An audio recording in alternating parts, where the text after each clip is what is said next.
This is my presentation on International Conference on Smart Computing and Cybersecurity 2020. Prof. Advisor, I think Yes. you can go ahead with your presentation. All right. Thank you. Okay, thank you, Prof. Let me share slide first.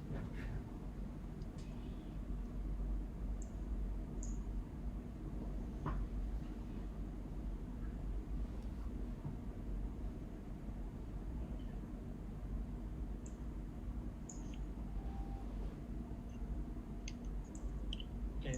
Can you see my slides? Can you see? Yes, I can see very well. All right. Good morning, everyone. Thank you very much to give me a chance to present my paper on this conference, International Conference on Smart Computing and Cybersecurity. Okay. I have paper Smart Sensing for Detection and Forecasting Forest Fire in Riau Province, Indonesia. So I am as the authors and Professor Absi and Sri Lestera is co-author. All right, there's the outline of the presentation is got problem statements, objectives, methodology, smart sensor, result and forecasting, and conclusion. So the problem in our state, especially in Riau Province, Indonesia, there is regularly fires or wildfire is most of everywhere, especially in the dry season or summer season. Actually, is don't have a summer season. We have only 2 seasons raining and summer seasons. So normally on the drying seasons, with the hot suns, the land is typically is very easy to get fires when the hot sun. So we have to identify and mitigate this issue. Currently, most of method to detect a fire hotspot is using satellite image. You use satellites like weather satellite or to capture or to detect the hotspots on the forest fire. So there's some of weakness. We try to overcome this issue. Satellite is disadvantage such as cannot penetrate when cloudy. When the hot suns got the hot spots, sometime in the night time they cannot penetrate clearly, or when the cloudy or something like that. So a lot of accuracy because of the long distance as well. There's a figure or something like number of hotspot, especially in the Sumatra. There's a west part of Indonesia is Sumatra. Our Riau is here. This Riau. Actually, this Riau province, Pekanbaru is the capital. So there is number of the fire hotspot regularly, even though it's not a summer season or dry season. There is a few number of spots. There's because of the land. So this always the number of spots. So there is a record data for the last year. The worst, one of the worst case, there is a lot of the fire, and our is the central is like a red zone on this fire and the wildfire.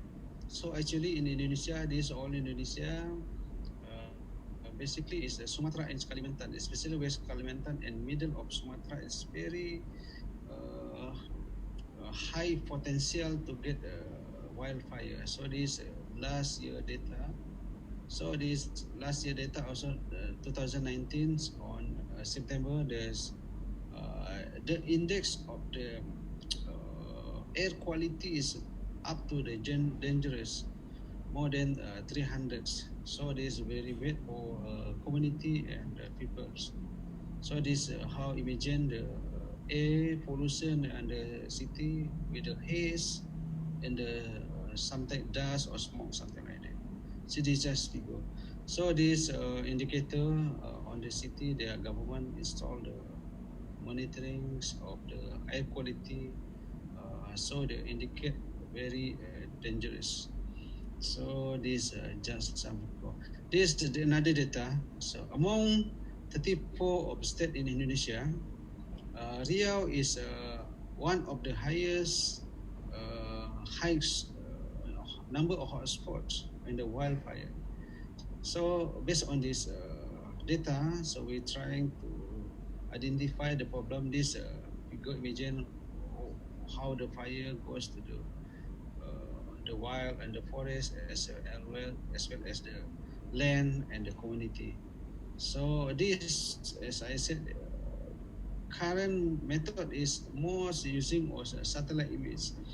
Is that this image when the clear sky, when there's something like cloudy, there is satellite cannot penetrate the number hotspot clearly. So we're trying to overcome with the ground sensing satellite. So in this research, we're trying to use something like ground sensing as a comparison, as assisting of the satellite image on the sensing or smart sensing. So to get the fire hotspots, to find the accuracy less than 1 meter. So so far the accuracy more or less about 1 kilometer for the satellite image. So we try to minimize the number of the accuracies. So alert systems are monitoring environment as well. So this area of Riau state, Riau province. So we install some station, especially in the forest that high potential to get a fire.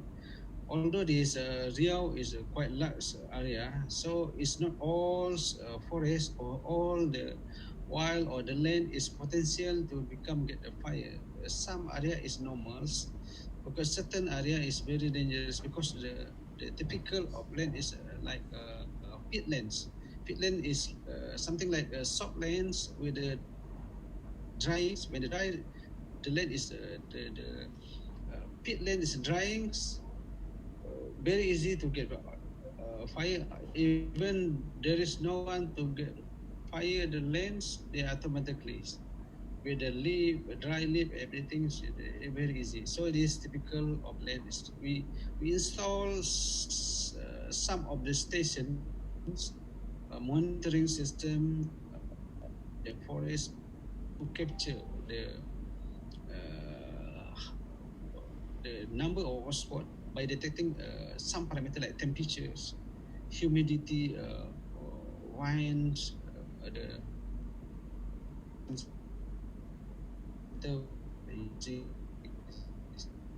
so this we board of technology is a satellite and the ground sensing. So these diagrams. Then there is concept of the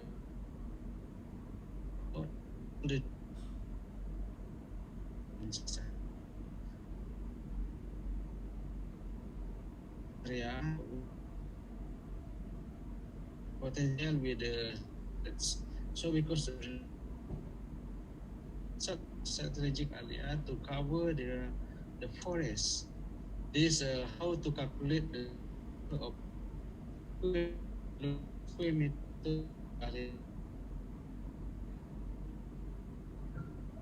So interval area by how how many sensor is ideally to install. So we calculate based on sensor. So able to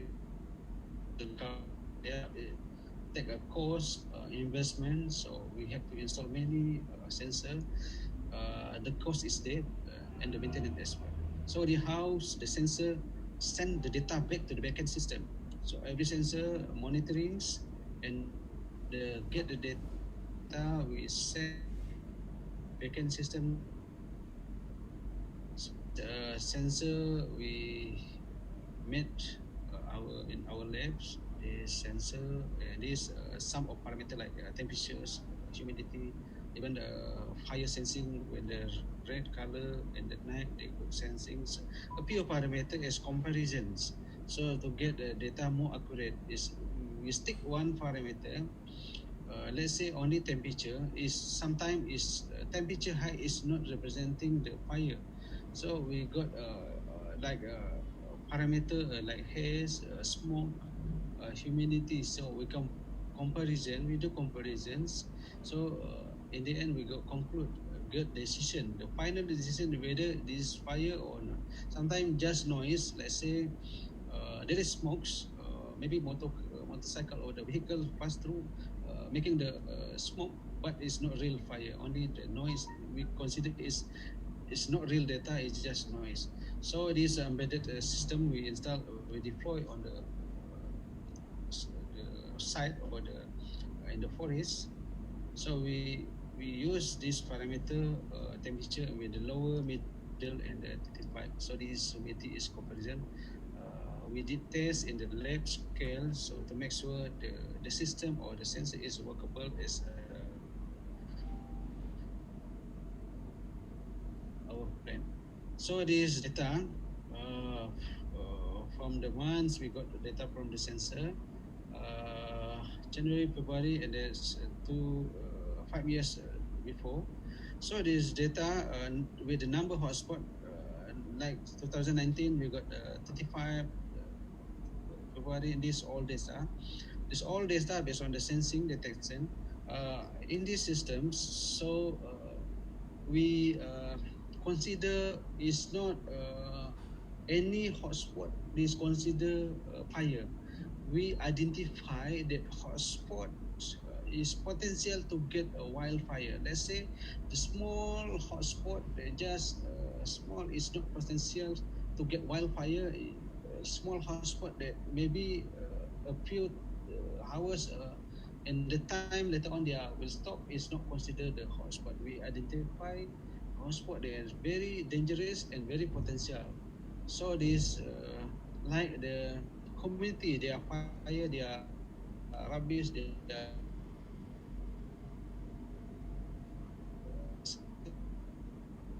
or satellite is detected, but small hotspot there.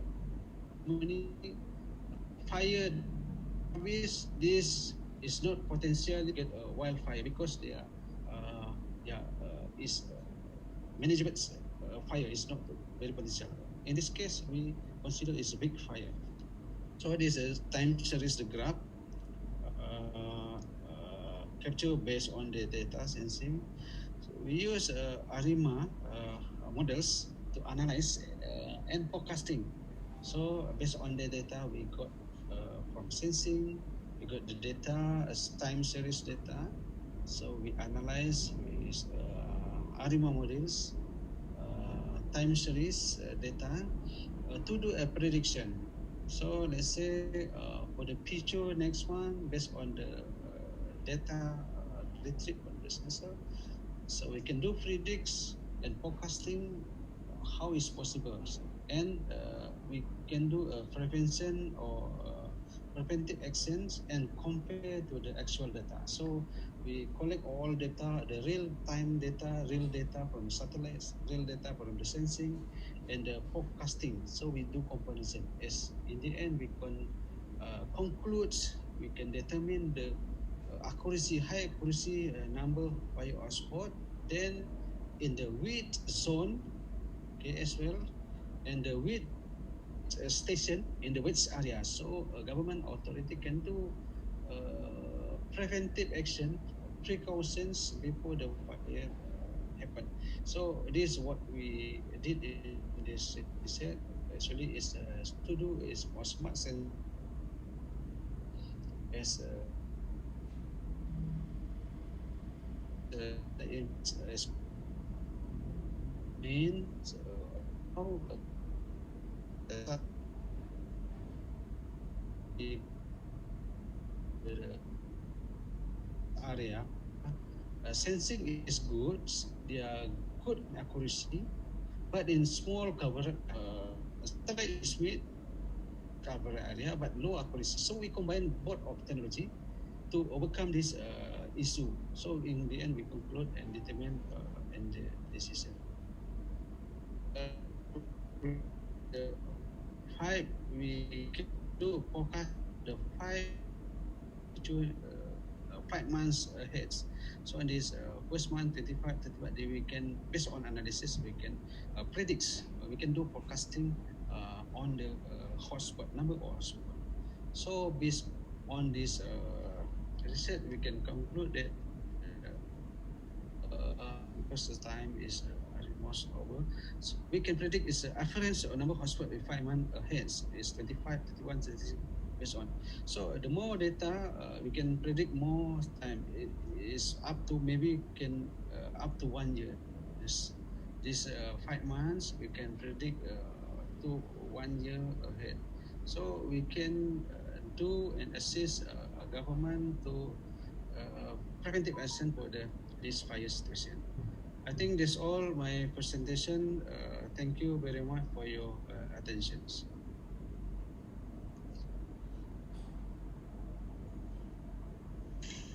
Okay, thank you for your wonderful presentation. So anyone have question for him?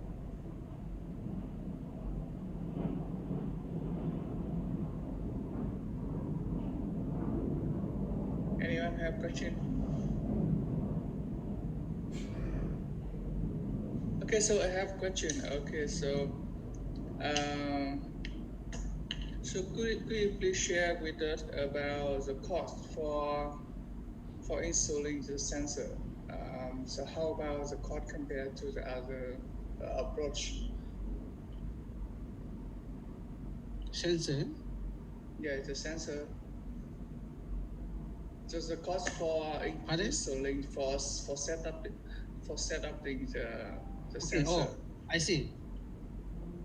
Okay. Actually, a sensor per the cost is quite cheap, about $100 per zone per. We use actually we built our own sensor with the Arduino controllers. So there is some parameter like temperature, humidity, like carbon dioxide, haze or dust or smoke. So with the 4 parameter we built in our labs. So the cost about $100 per unit. So so we deploy sensor in the forest, and we use wireless sensor networks system. So each sensor is communicate each other, and there is one sensor is a gateway to send data to backend systems. So let's say in the one of the area we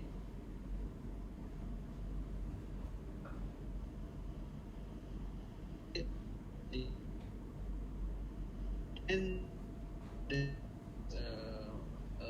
main sensor is a gateway to collect all the data and send back to the backend system through the GPRS system, GSM system. So we collect this data every day.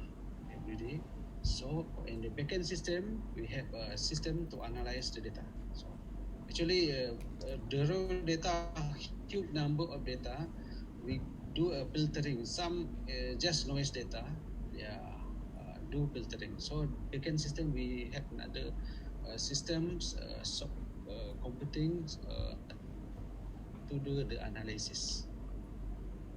Okay, thank you, Prof. So I have another question. So you have a set of sensor installed deployed in the forest. Okay, so how you can provide the power, electricity to that devices? Yeah, we use solar power, solar panels, because actually the well sensor very low powers, so we put a battery inside. So when they are daytime, they will charging with the solar panels, and the night time they use battery, because we design as no the wireless sensor network is low powers, it's battery inside. So daytime there is sunlight, they charging with the solar panels, and when the night time they use battery. Thank you, Prof. Thank you for your answer. All right. Okay, so I have question. As I guess, I have few questions. Okay, welcome. Yeah. It's quite interesting topic. Actually, I was doing research on time series prediction. So you said like you're using ARIMA algorithm, right? So Yeah. Have you ever checked another algorithm, like, and you can compare it with them, like how many, which of them like better to use for time series and prediction? Is there any algorithm to compare with this one? So far, we use because the data we collect is a time series. So far, we use only ARIMA mathematical analysis, advanced ARIMA models, time series. We not yet compared to another, but because of the data is by the time is data number of data become huge, we try because the ARIMA use time series currently is just small of data is I think it should be okay. So in the future we try to get to approach another methods, maybe like a neural network or deep learning, deep learning to analyze our data, because by the time we collect data day by day is the data become huge, become big number of data. So we need to choose another method to do analysis of data. We trying to approach deep learnings as current algorithms. Hopefully we can do a comparison as the current model is arranged. Thank you. And yeah, you're saying like a lot of data. How many data are you using to check per day?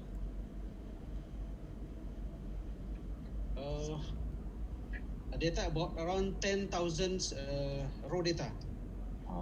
This one you used to predict 1 month before, right? Or 5 months, as you say.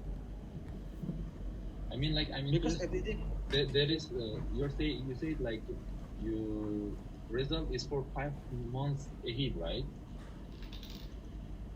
the 5 month is Prediction data, right? 5 months ahead. forecasting for the they collect years. Okay. Yeah, that's why I'm saying, like, for example, if you predict first Forecasting month before. prediction. Oh, sorry. So one is the forecasting or predictions. Sorry, maybe internet connection is a little bit slow. So I wanted to ask, like, you're using data to predict, for example, 1 month before, 1 month ahead, and you're saying 5 months ahead. Like, are you using that first month to predict the fifth month data, like the prediction? Because if you predict 1 month, after that, like, the real result, real life will be different, right? So after that, you have to analyze the real data with your predicted one. So whether you're using the first month data to predict another one, upcoming month.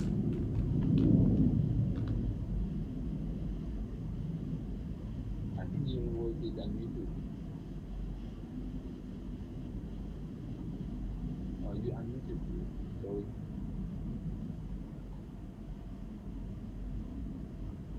Hello. You unmuted. Oh, okay. Sorry, I mute the microphone. Okay. So we do a prediction based on the data we achieve. We track a few years. Then the prediction we do comparison with the real time data. Actually, just to do a comparisons, to do comparison. Uh, Anyhow, the real time data, because we're using real time data, is too late. We can do preventive actions. So if we can do forecasting, let's say 5 months ahead, we expected to have a few number hotspots, so we can inform the authority. So it's alert potential hotspots. We do prediction is alert to the government as the preventive actions. Anyhow, we use real-time data. Direct from sensor is we cannot do a like alert system or preventive action because the real-time already happens. So anyhow, we compare real-time data and predictions. Okay. Got it. Thank you for answer. All right. Thank you for your presentation, Professor Roberto.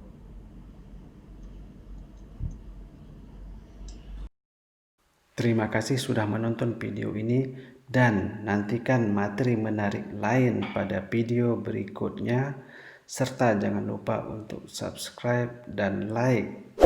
Terima kasih atas perhatian Anda semua. Wassalamualaikum warahmatullahi wabarakatuh.